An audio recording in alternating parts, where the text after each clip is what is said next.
Hello everyone, स्वागत है आप सभी का एग्जाम गुरु यूट्यूब चैनल में। दोस्तों, इस वीडियो में हम लोग एयरफोर्स 2020 एग्जाम के लिए इंग्लिश का प्रैक्टिस पेपर सॉल्व करने वाले हैं। हमारे साथ आप भी क्वेश्चंस को सॉल्व करते चलिए और वीडियो के लास्ट में हमें बताइएगा कि आज आपने 20 में से टोटल कितने क्वेश्चंस सही किए हैं। दोस्तों, अगर आप इस मॉक टेस्ट का PDF डाउनलोड करना चाहते हैं तो PDF आपको हमारे टेलीग्राम ग्रुप पर मिल जाएगा। टेलीग्राम ग्रुप का लिंक नीचे डिस्क्रिप्शन बॉक्स में दिया गया है। वीडियो स्टार्ट करने से पहले दोस्तों, एयरफोर्स 2020 एग्जाम के लिए वाई ग्रुप का 5 इंपॉर्टेंट मॉक टेस्ट बनाया गया है। इन मॉक टेस्ट में दिए गए सारे क्वेश्चंस एग्जाम के पैटर्न के अकॉर्डिंग हैं और ऐसे ही प्रश्न आपसे परीक्षा में भी पूछे जाएंगे। तो जिन लोगों ने अभी तक इन सारे मॉक टेस्ट को सॉल्व नहीं किया है, इसे परचेज करने का लिंक नीचे डिस्क्रिप्शन बॉक्स में दिया गया है। आप वहाँ से परचेज करके इसे सॉल्व कर सकते हैं। यहाँ पर दोस्तों केवल 25 रुपये में आपको 5 इंपॉर्टेंट मॉक टेस्ट दिए जा रहे हैं। तो आप सभी लोग एग्जाम से पहले एक बार इसे ज़रूर सॉल्व करें। और चलिए दोस्तों, आज का प्रैक्टिस पेपर स्टार्ट करते हैं। तो देखिए दोस्तों, आज का पहला क्वेश्चन क्या है। Identify the incorrect part. एक सेंटेंस दिया गया है और आपको बताना है कि इस सेंटेंस के कौन से पार्ट में एरर है।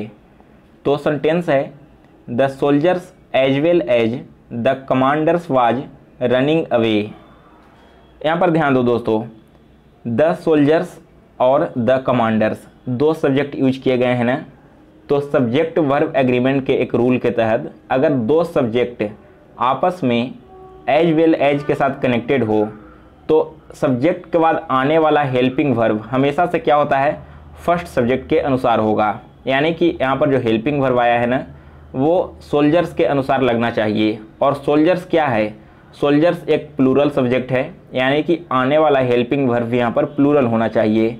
सो आप वाज को वेयर से रिप्लेस कर दो, तब यह सेंटेंस पूरी तरह से करेक्ट होगा। और सेंटेंस होगा the soldiers as well as the commanders were running away. चलिए आगे देखते हैं अगला क्वेश्चन। सेकंड नंबर क्वेश्चन है if I were a word I dash. यहाँ पर आपको खाली स्थान में बताना है आई के बाद क्या आएगा। तो देखिए दोस्तों, इस तरह के कंडीशनल इमेजिनरी सेंटेंस में क्या होता है कि फर्स्ट जो सब्जेक्ट है यानी कि आई सबसे पहले लिखा गया है, इसके साथ वेयर का वर्ड यूज किया जाता है। और जो सेकंड कंडीशनल सेंटेंस है यहाँ पर आई है, इसके बाद वुड के साथ में हम लोग वर्ब का फर्स्ट फॉर्म यूज करेंगे। तो आई के बाद क्या आएगा, आई के बाद वुड आएगा और फर्स्ट फॉर्म यानी कि फ्लाई। सो ऑप्शन सी इस क्वेश्चन का करेक्ट आंसर है। नेक्स्ट है question number 3, fill in the blank space with the correct adjective. यहाँ पर आपको एडजेक्टिव फिल करना है और सेंटेंस है the dash news from China is very disgusting. तो यहाँ पर दोस्तों ऑप्शन सी करेक्ट आंसर होगा, the latest news from China is very disgusting. यानी कि चाइना से जो लेटेस्ट न्यूज आ रही है ना, वो काफ़ी बेचैन करने वाली है।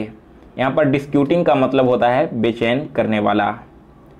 नेक्स्ट है question number 4, choose appropriate article for each blank. यहाँ आपको खाली स्थान की जगह पर आर्टिकल फिल करना है और सेंटेंस क्या है, he is dash heir to the throne. तो यहाँ पर दोस्तों ध्यान दीजिए, अगर आप आयर को लिखोगे तो स्टार्ट होता है एच से, जो कि एक कॉन्सोनेंट है। लेकिन अगर आप इसे प्रोनाउंसिएशन करोगे तो वोवेल आएगा। आप इसे हायर नहीं आयर पढ़ोगे तो सबसे पहले क्या आ रहा है, वोवेल आ रहा है ना, यानी कि एन आर्टिकल का यहाँ पर यूज किया जाएगा। He is an heir to the throne. और यहाँ पर देखिए दोस्तों, थ्रोन का मतलब होता है राजगद्दी और आयर का मतलब होता है उत्तराधिकारी। आयर का मतलब क्या होता है कि जो आगे अगली जो पीढ़ी होती है ना, जो संपत्ति को हासिल करती है, उसे हम आयर बोलते हैं। नेक्स्ट क्वेश्चन देखिए, क्वेश्चन नंबर 5 है हिज बोथ ब्रदर्स आर इल।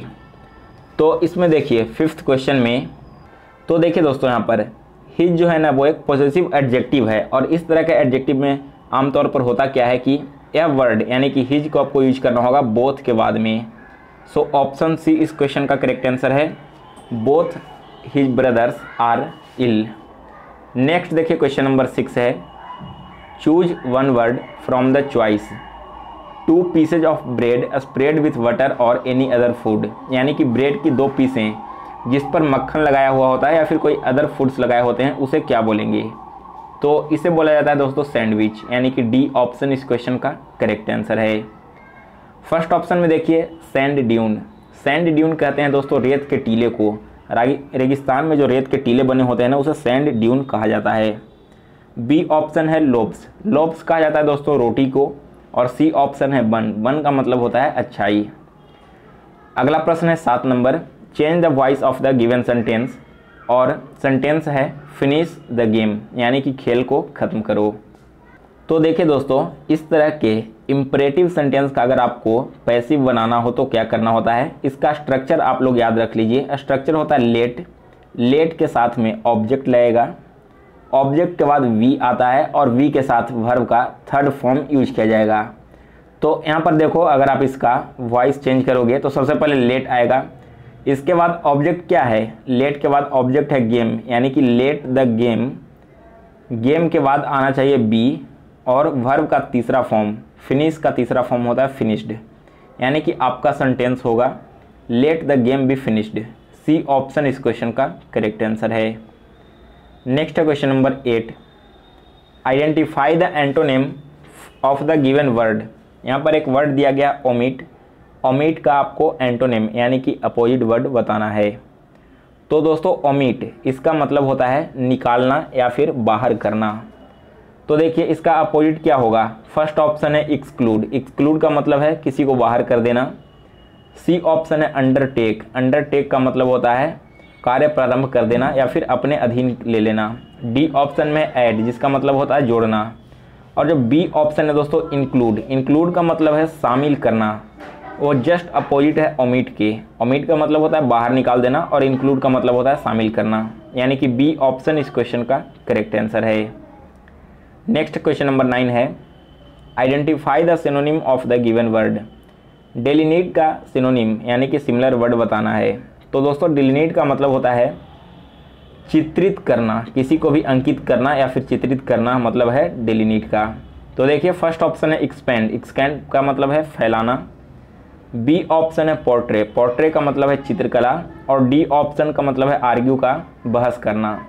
लेकिन सी ऑप्शन देखिए, सी ऑप्शन का मतलब क्या है, एक्सप्लेन मतलब है किसी चीज़ को समझाना या फिर किसी चीज़ को अंकित करना, यानी कि 9th क्वेश्चन का ऑप्शन सी करेक्ट आंसर है। डेलिनेट का सिनोनिम होगा एक्सप्लेन।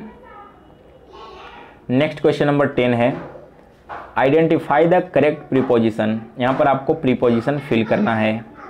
तो देखिए सेंटेंस क्या है, she is sad because her father turned dash her request. तो यहाँ पर दोस्तों ऑफ प्रीपोजिशन का यूज किया जाएगा।